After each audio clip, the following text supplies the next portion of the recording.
Ito ang isang sikreto ko bakit ako nakakabenta ng madami at mabilis. Tingnan mo yan. Kailan ba bumibili ang tao? Kailan yung tiyempo na yun na bumibili ang tao? Ang sagot, kapag yung value nag-exceed na sa price, people will buy. So napakadali para bumili sa iyo ang isang tao. Palagpasin mo lang yung value sa price mo.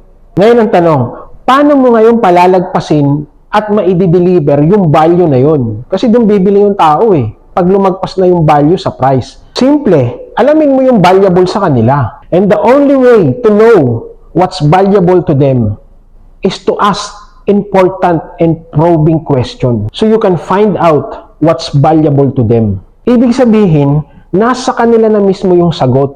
You just have to ask and listen. Kaya selling and closing is 80% active listening. Ang 15% doon is asking important and probing question that will lead to the sale. At 5% lang doon ang closing. At sa oras na ikaw nang magsasalita, talk to them only the things that is valuable to them. According doon sa mga sagot na nakuha mo nung tinatanong mo sila.